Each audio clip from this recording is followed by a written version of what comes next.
What is this, like the 8th or 9th millionaire, billionaire we've had change their mind last minute?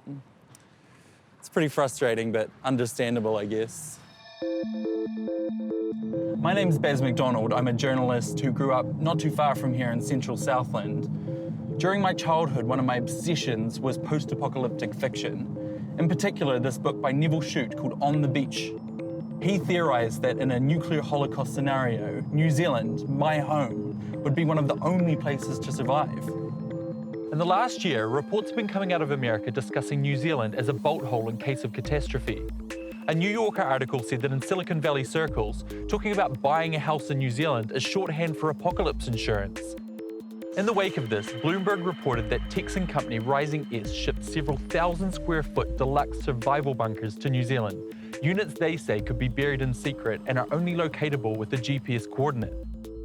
That's why we're here in Queenstown. Over the past 2 decades, this town and its surrounding regions have become a haven for the rich and powerful.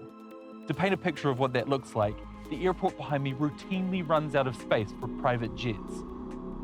This is the town where Peter Teal and many other financial giants have their bolt holes. If they've built survival bunkers here, we're going to see if we can find one.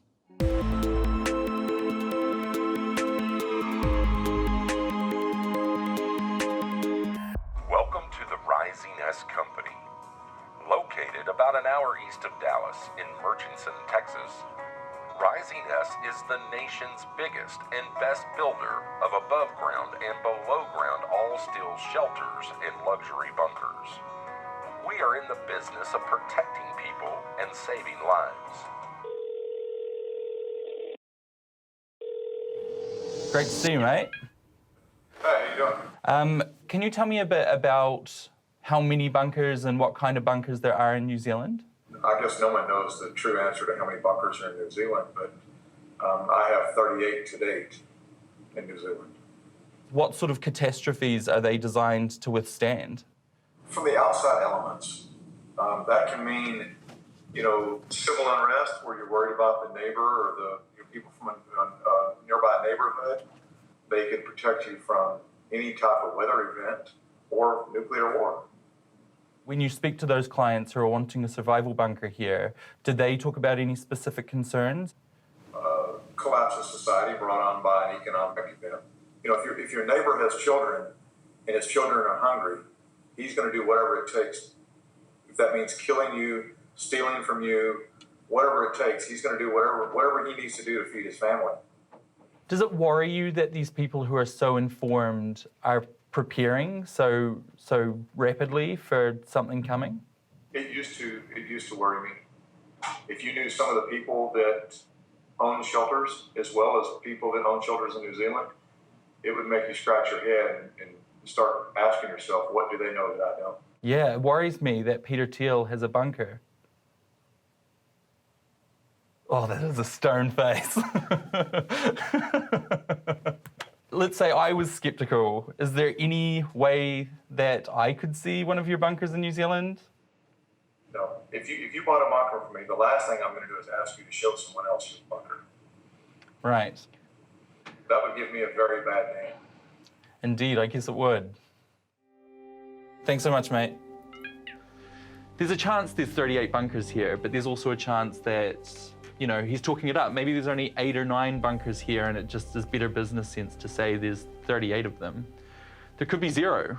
There could very well be none. If we were going to track one of these things down, he said that 90% of the people installing bunkers here are from overseas. So who we really need to talk to next is someone kind of tapped into that international crowd. Trey Ratcliffe is a world-renowned photographer who moved to Queenstown with his family 6 years ago. Some of his unique prints have sold for over $1 million, many to Silicon Valley types, so he might have a good sense of what they're thinking.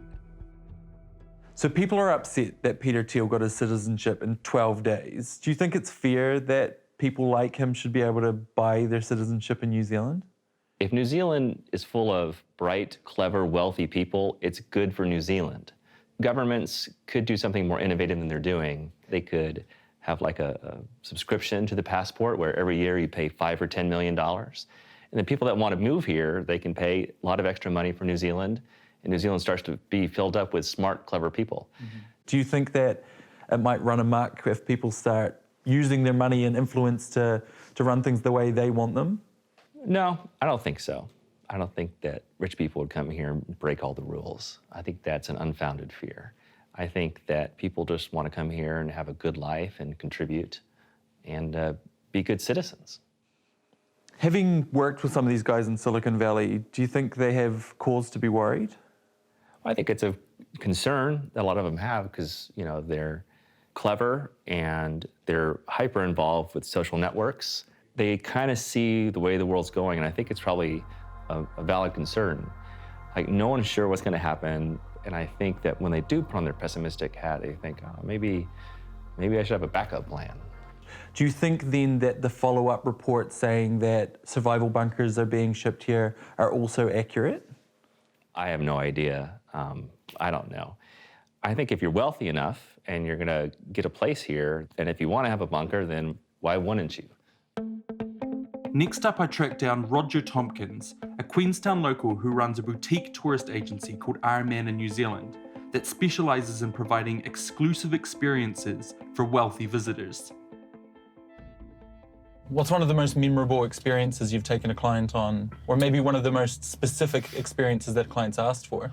Well, look, New Zealand's a very amiable place. You know, we're still very open and we're still very receptive for the most part, even in Queenstown. And I did have a client out here who had his family here and was called on a conference call for a whole day. It was a beautiful blue sky day up at the ski field. So the deal I have with most of my suppliers is they know that my clients have certain requirements and also have pockets deep enough to be able to pay for those requirements. So I rang the ski field manager at 20 to 4 and said I'd like to keep the field open for my client until 5:30. And although there was a little bit of silence on the end of the phone, he said, yes, that'll be fine. And I popped down to the office with my American Express card and sorted everything out at 5:30 and had a very, very happy client. Money kind of buys you your own set of rules as well. Money buys you know best that. Of course money buys you your own set of rules. How long have you been in Queenstown, Rog? 35 years on and off now. How have you seen in those past 35 years Queenstown change? Well, I mean, look, it's addictive. I mean, anyone who comes here goes, this is like Wonderland. Where do you get this kind of isolation and these kind of views? From up here, it's really easy to see the rapid expansion and development taking place in Queenstown. Everywhere you look in Queenstown, there's some kind of construction going on, whether it be a small site like this one or huge subdevelopments away from the city itself. But it's hard to look at any of them and imagine a survival bunker underneath it. So we took a drive to look at some of the more exclusive properties outside the town centre. So we're just east of Queenstown at the moment on the lakeshore of Lake Hayes, and they call this the Golden Mile because all of these houses with a view of the lake are probably upwards of $5 million. They're all gorgeous houses, but I'd say a lot of them are empty most of the year. So around here, there's lots of spectacular properties and private estates. But interestingly, there is a property owned by a man called Tony Malkin, who's one of the part owners of the Empire State Building. And he has an incredible piece of property where he's building several buildings on, which are designed to be subterranean. So we tried to get access to this property and Tony Malkin said no, but there's a mountain nearby and we're gonna climb it and see if we can actually see into this estate.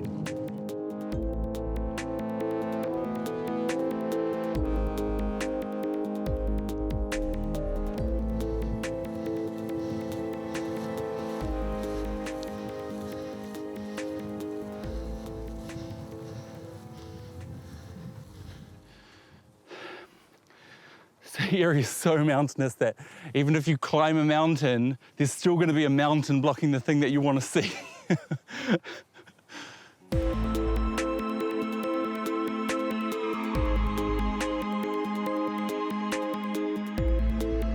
With our drone, we could see a huge building being constructed deep below ground level. Could this include one of the Rising East bunkers? Maybe, but we couldn't tell from this distance, so we kept looking. So we're just driving around the hills beside Queenstown where there's a lot of incredible properties. I'm looking for one in particular, and that's the house that Peter Teal bought a couple of years ago. I know it's somewhere around here. Wait. I think this is it here. Yeah, this is definitely it. This is Peter Teal's house in Queenstown. The locals nicknamed it the plasma screen when the last guy built it. There may not be a survival bunker, but we know that in 2015 when there was a fire there, they put a panic room in, so he's preparing for something.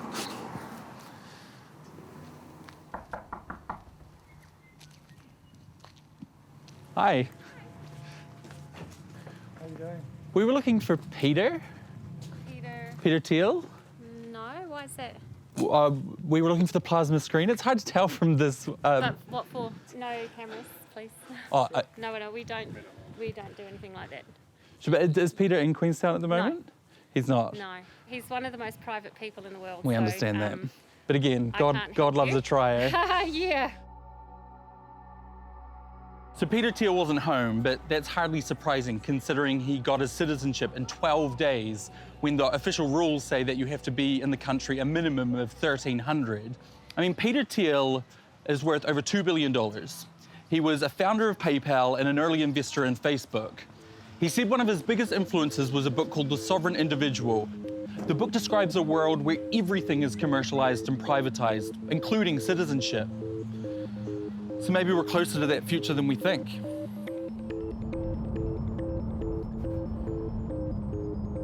So obviously it would have been nice to get into Peter Teal's property, but I think there's pretty much zero chance of that happening. So we're gonna meet up with this guy, Ollie Wall, who works with his dad, Graham Wall. Graham actually sold Peter Teal all his properties in New Zealand. So Ollie's gonna show us one of these high-end properties and hopefully we can see if there's a bunker in it.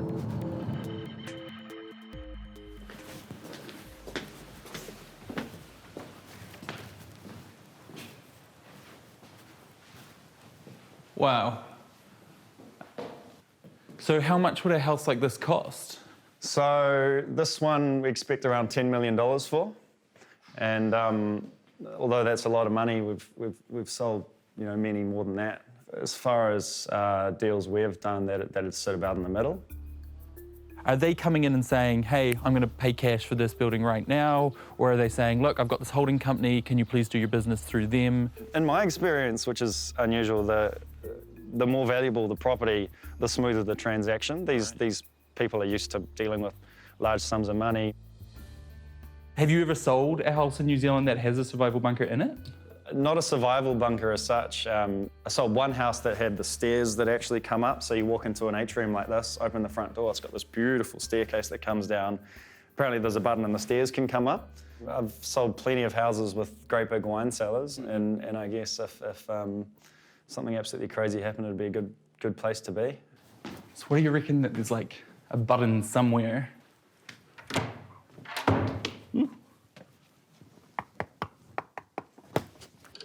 It might be too Bond-esque to have like a combination of keys on the piano.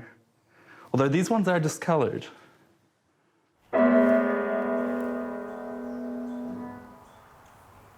It's an incredible house, but I don't think that there's a survival bunker here. So let's say I did buy this house. Yeah. And I wanted to install one You're of these. welcome to, by the way. Yeah? And I wanted to install one of these bunkers underneath. There would be some consent process. Yeah, I mean, even to build a wing on a house is a nightmare to get through council. Everyone's talking about it all the time. But secondly, anyone would know that that's there. You can go and get a property report on any house in New Zealand. You could do it to my property and know absolutely everything about it. So almost impossible to kind of, slip that under the radar. If you need consents to bury a bunker, we decided to talk to the people who deal with the paperwork. Hey Quinn, how you doing, mate? Hey, Baz. So good to meet you. I wasn't quite expecting my Queenstown doppelganger, but it's good. Yeah, I thought there was a mirror coming towards me. I'm a paranoid billionaire, and I want to install a survival bunker in Queenstown. What would I have to do through the district council to make that legal? For a start, you're going to need to get a building consent, right? Go and get a building consent, you need to get a builder. Got to get them to help you out, fill these documents out. What we've got here is a 17-page checklist. Slab, all the mid-floor, the top floor, roof and ceiling framing, the whole kit and caboodle. Got insulation checklists, an application for an on-site water disposal system. So that's just the building consent stuff. So once that's done, then you've got to go through the building part, and there's all the inspections at every stage before you can move on to the next part, and then there's a big final inspection. So if there was a bunker in Queenstown, there'd be all this paperwork if it was legal. In the past 10 years, is there paperwork for anything like this? No, there's nothing. Is there like a specification that you would have for a structure of that kind? Or like if someone wants to build a wine cellar and designs it to look like a wine cellar, but really they're retrofitting it for a survival scenario, would there be any way to see that in the way they'd put in consent? Yeah, well, I mean, most wine cellars won't have toilets and showers and all that sort of carry on. That leaves the only option for a bunker installed in Queenstown in the last 10 years to be unconsented and hence illegal, right? Yeah, it would be. Yep. Do you know of any?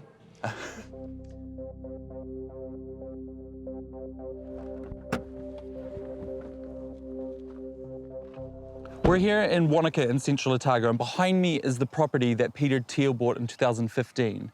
Now, he hasn't submitted any consents to build a survival bunker here, but Peter Teal, he's an outspoken libertarian. He's been reported many times as being opposed to pretty much any form of regulation. And I mean, it kind of fulfills the whole point of a survival bunker. If you have to put in paperwork and tell the council and then the public has a way of knowing, then it removes the whole point of having a safe place that you can get to without anyone else knowing.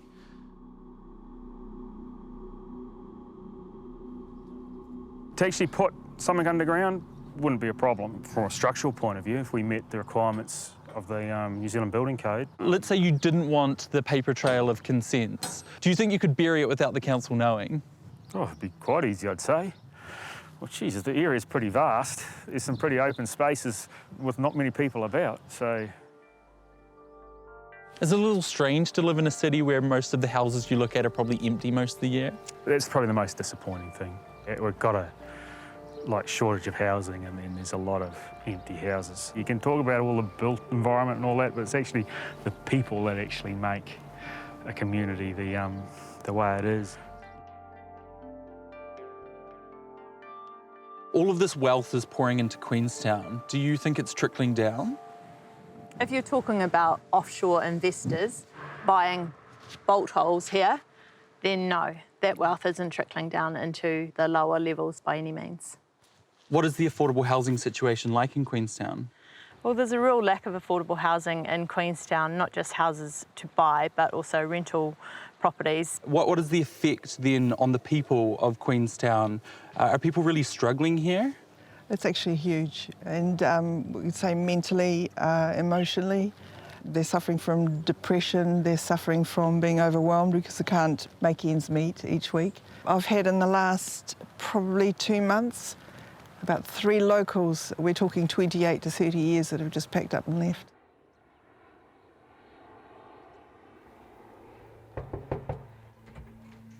Hi, Dean. Yes. Hi, Baz.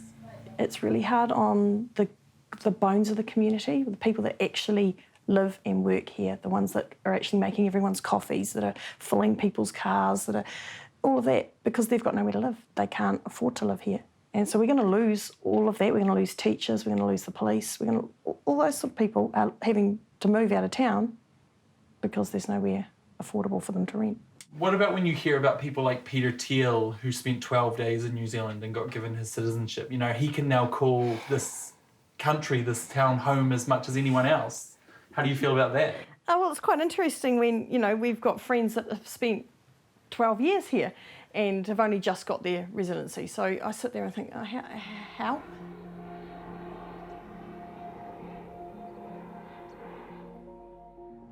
So Trey just messaged me and said that he wants to show us what people think of as a bunker in Queenstown, which is cool, but it's interesting that some people are coming here thinking about the end of the world, and yet some others who actually live here are just thinking about getting through the rest of the week. This is the Hills golf course near Arrowtown. Ironically, the clubhouse is known to members as The Bunker. Trey Ratcliffe wanted to meet me here because he had remembered a time where he had found himself inside an actual survival bunker here in Queenstown. I have a art collector who's bought a bunch of my pieces, and we got to be pretty good friends. He really trusted me. And so one day he goes, Trey, come on over. So I came over to his place. He goes, I need you to help me with something. And suddenly, I was helping him carry a ton of gold bricks down into his bunker. Are you joking? Yeah. I was like, man, this guy really trusts me. Gold bricks? Yeah. Did it kind of look like it was set up to survive and they could close the door and sort of live down there? Yeah, I think he could live down there. Did he seem like that's what he was preparing to do? I don't know. We didn't talk too much about it. I was just kind of looking around and amazed.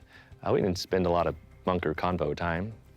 I just kind of helped him carry that stuff, and then we went off and had a wine. Just a normal Saturday in Queenstown? Yeah. As much as I tried, Trey just wouldn't reveal where the bunker was or who owned it. So we were left back at square one, still trying to get a look inside the properties of the wealthy and powerful. Something we're really interested in for this piece is buildings with subterranean spaces in them, and we'd heard that there's a great subterranean space in this property. I've not had a positive response from regarding I'm afraid. Just not enough control on the message. It's just a shitty time of year and we're all flat out. I'm back in Queenstown next Monday night around January 2nd. What does that mean? It means fuck off, is what it means. What is this, like the 8th or 9th millionaire, billionaire we've had change their mind last minute? It's pretty frustrating, but understandable, I guess. It seemed like we'd hit a dead end. Nobody wanted to talk to us, let alone show us around their houses. The wealthy foreigners who are buying in Queenstown seem inaccessible, hidden behind companies or representatives and usually living somewhere else entirely. But with their money and influence, they're changing Queenstown in ways that seem to be hurting normal people on regular wages. It made me wonder how safe New Zealand really is from the problems of the world.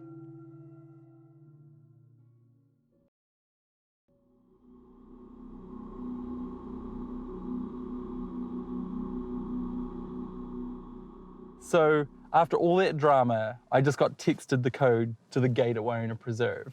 So I don't actually think we'll be able to get into the house, the $33 million property we hope to get into, but we could actually get into the gated community and at least have a look around.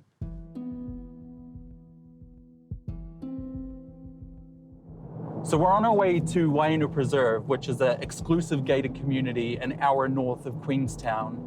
One of the houses there cost $33 million, which is the third most expensive piece of residential real estate in New Zealand history. Whether or not there's a bunker here, this is the pinnacle of how the global elite live in New Zealand. It's remote, it's exclusive, and it's very, very expensive. There may not be a bunker, but these are definitely the bunker people.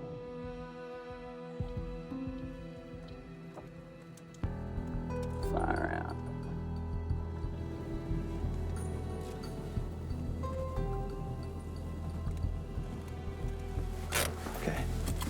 So there's a gatehouse, but we've got a code, so I'm just gonna plug the code in real quick and we're gonna go in.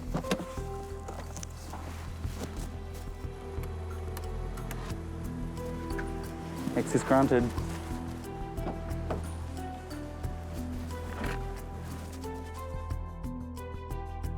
There are 33 different properties on this vast private estate overlooking Lake Wakatipu.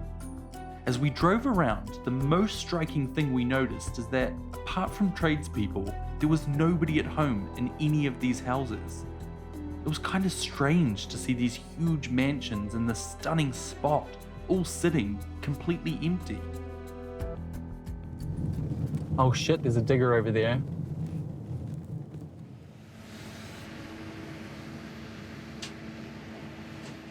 What is this going to be eventually?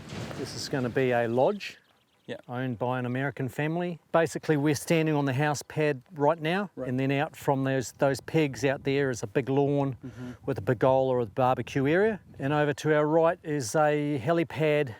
So at the back here, which is a garage, big garage, we have to go down about 8 metres. Right. And then the builders will come in and do the concrete pad, a retaining wall, and then we put all the earth and that back over the top, so it all looks natural. Oh, so the garage is going to sort of be covered over? Big man cave.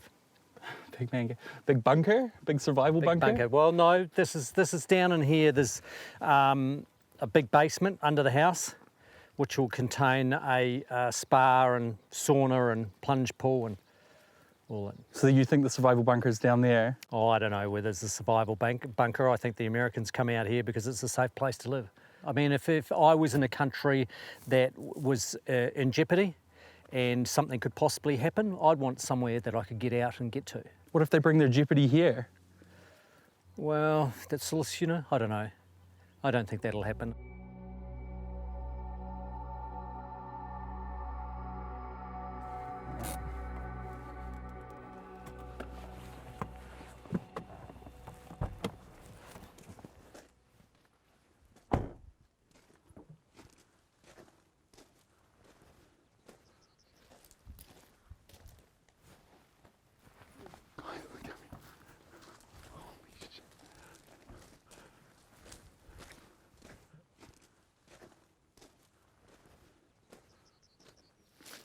Okay, so look here. You'd say this is a garage, right? Then what the fuck is this? Buried deep beneath the hill.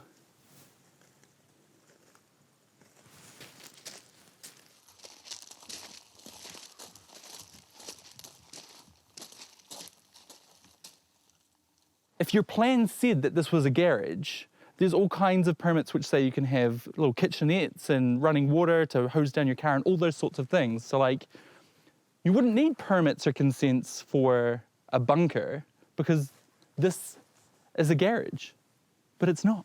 It's not a garage. That's the garage. You know, I don't know if Rising Yes are telling the truth about burying 38 bunkers here.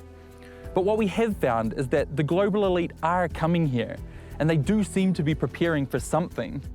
They're not preparing for the science fiction apocalypse that I read about as a kid. They seem to be preparing for some kind of financial collapse where rich individuals could end up more powerful than governments. And in that future, you don't need some steel box that you bury under the ground. What you need is somewhere safe, far from the rest of the world, with a clean, livable environment. And perhaps with a government small enough where anything is available for the right price. Maybe even citizenship. I wonder if that place is New Zealand.